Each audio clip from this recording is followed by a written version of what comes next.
04. Université des fourmis. 4. Le but et le sens du devoir. Toi qui es paresseux, va voir la fourmi. Observe son comportement et tire-en une leçon de sagesse. La fourmi n'a ni surveillant, ni contremaître, ni patron. Pourtant, elle amasse de la nourriture pendant l'été. Au temps de la récolte, elle fait des provisions. Proverbe 6, White NFC. C'est avec regret que je signale que certains liront ceci avec des larmes dans les yeux. En effet, si quelqu'un leur avait dit ce qu'ils sont sur le point de lire, ils n'auraient pas fait l'erreur qu'ils ont commise dans le passé. Ils n'auraient pas abandonné le but initial de Dieu pour eux à cause des pressions exercées par Satan et les systèmes du monde. Il y a ceux qui le liront en se réjouissant parce qu'il répondra à des questions actuelles dans leur travail de vie. Pourtant, nous devons continuer. Notre texte dit que la paresse est d'abord le produit du manque de sagesse, qui aboutit ensuite à la pauvreté. En d'autres termes, aucun homme sage ne passe sa vie dans la paresse. Certaines personnes pensent même que la raison pour laquelle elles sont pauvres est qu'elles n'ont pas d'argent. On nous apprend aujourd'hui que ce n'est pas le cas. Nous avons déjà énoncé les inconvénients de la vie et de la nature de la fourmi. Pourtant, on nous dit qu'elle stocke sa nourriture et construit des châteaux qui abritent ses générations.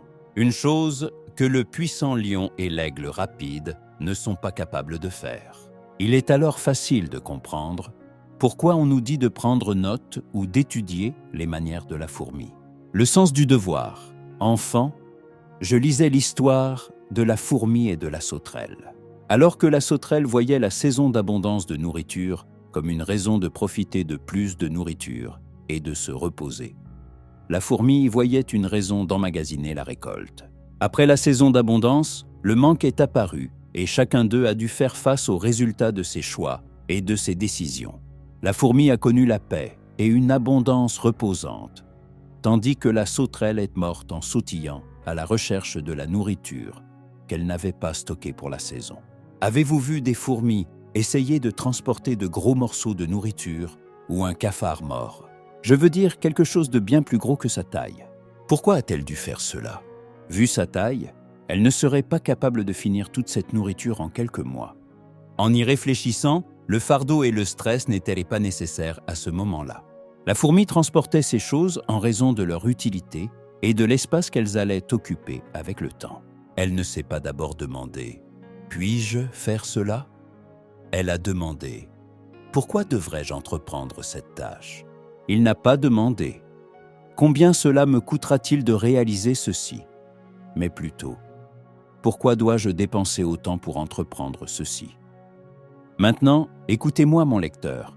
Tant que vous n'aborderez pas les questions du point de vue de la fourmi et que vous ne les traiterez pas sous l'angle de l'objectif pour lequel vous devez les entreprendre, vous ne ferez jamais grand-chose. Vous trouverez toujours des raisons de reporter les choses à un autre jour. Même le Seigneur Jésus-Christ a dû faire face à sa propre tâche comme la fourmi. Gardons les yeux fixés sur Jésus, celui par qui notre foi a commencé et qui la mène à sa perfection. Au lieu de la joie qui lui était proposée, il a accepté la mort sur la croix, sans tenir compte de la honte attachée à une telle mort. Et maintenant, il siège à la droite du trône de Dieu. Pensez à lui, à la façon dont il a supporté une telle opposition de la part des pécheurs. Et ainsi, vous ne vous laisserez pas abattre, vous ne vous découragerez pas. Hébreux 12, 2, 3 NFC. Le Seigneur Jésus-Christ n'est pas allé à la croix parce que c'était pratique. Il ne s'est pas approché de la croix parce que c'était le meilleur chemin à suivre. Non, il est allé à la croix à cause de la raison pour laquelle il y est allé. C'est l'espoir de ce qui sera accompli qui l'a poussé à y aller. Pierre lui a demandé un jour de renoncer à cette idée, mais il a considéré cette suggestion comme venant du diable. C'est le sens du but qui pousse la fourmi à affronter ce gros morceau de pain 50 fois plus gros qu'elle et à commencer à le ramasser petit à petit, jusqu'à ce qu'elle soit capable de déplacer le morceau entier dans son château. C'est la bonne compréhension du besoin qu'elle va satisfaire. Le même sens de l'objectif a déterminé qui elle a amené pour la mission. Si un ami ou une relation vient, cette personne viendra pour aider à remplir cet objectif. Sinon, elle sera considérée comme une menace ou une distraction. Oh, Seigneur, aide-moi. Les jeunes choisissent des cours faciles à l'université parce que c'est celui qu'ils peuvent comprendre et maîtriser. Lorsqu'ils obtiennent leur diplôme, ils ne sont pas en mesure de trouver un emploi parce que le marché du travail a ses besoins et qu'ils ne prendront que quelqu'un qui répond à leurs besoins. Certains prennent une direction particulière dans la vie parce que leurs amis sont tous dans ce domaine. Lorsqu'ils quittent l'école, ils ont toute leur compagnie comme eux et aucune pour les élever au-delà de leur statut actuel. La bonne chose à faire serait de se développer pour répondre aux besoins de leur monde. De cette façon, ils sont la réponse aux besoins des autres. La bonne chose à faire pour l'étudiant serait donc de découvrir ce que le marché du travail veut et de suivre une formation dans cette direction. Le bon sens de l'objectif sera la force motrice qui déterminera s'ils sont capables de persister, même dans les moments difficiles, ou s'ils abandonneront et chercheront ce qu'ils peuvent à supporter. Ceci est applicable à tous les domaines d'activité. Je suis entré dans le ministère avec le désir premier de représenter le Seigneur Jésus-Christ. Et j'ai voulu le faire sous une véritable onction. Je n'ai pas honte de dire que j'aime la puissance d'onction brute du Saint-Esprit et que je donnerai tout pour cela. Cela m'a empêché de simuler l'onction ou de rechercher la validation des hommes. J'ai souffert de beaucoup de choses et certains qui ont essayé de me suivre dans le ministère pensent que je prends la voie dure. Le diable n'a pas ménagé une minute sans concentrer ses attaques sur mon ministère. C'est tellement réel que parfois, je me demande si je ne suis pas fou. Mais il y a une faim qui me pousse à continuer. La faim oblige le travailleur à se donner de la peine, son appétit l'y pousse. Proverbes 16:26, NFC. Le but de nourrir votre faim vous poussera à entreprendre la tâche qui répondra à vos besoins. Malheureusement, tout le monde ne le sait pas et rares sont les personnes qui le comprennent. Avez-vous entendu dire « travailler comme une fourmi » ?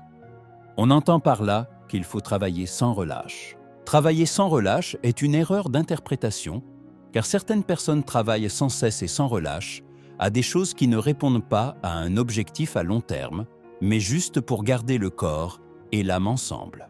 Maintenant, vous devez entendre ceci. Une fois que vous avez découvert le but et que vous êtes sûr qu'il s'agit du but divin, vous devez vous investir dans tout le travail que cela exige. C'est une chose effrayante à dire, mais il se peut que vous en arriviez à tout perdre pour ce but.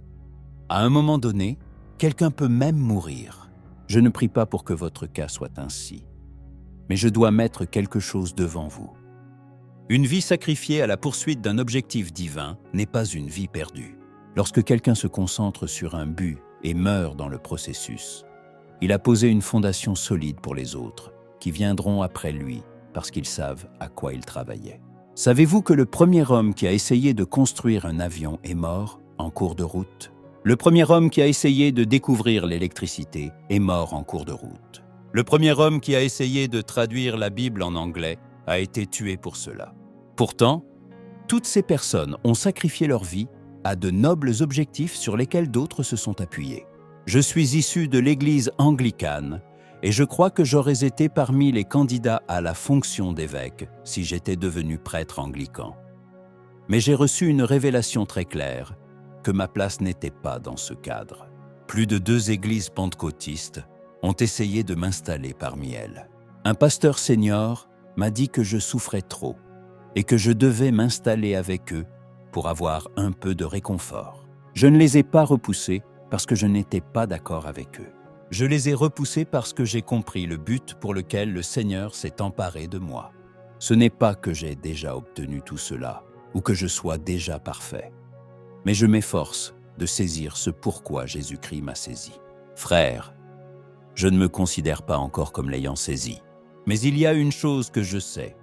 Oubliant ce qui est en arrière et tendu vers ce qui est en avant, je m'efforce d'atteindre le but, afin de remporter le prix pour lequel Dieu m'a appelé vers le ciel, en Jésus-Christ. Philippiens 3, 13, 14. Le réseau de prière pour le réveil universel est la raison pour laquelle Dieu s'est emparé de moi. Le réveil à travers chaque frontière et l'enseignement saint et impartial de la parole de Dieu est le but. Ouvrir les yeux du peuple de Dieu et les faire passer des ténèbres à la lumière et de la puissance de Satan à Dieu. pour lever une armée de personnes soucieuses du royaume qui peuvent représenter le ciel partout où elles se trouvent. Maintenant, je sais pourquoi le diable me déteste amèrement.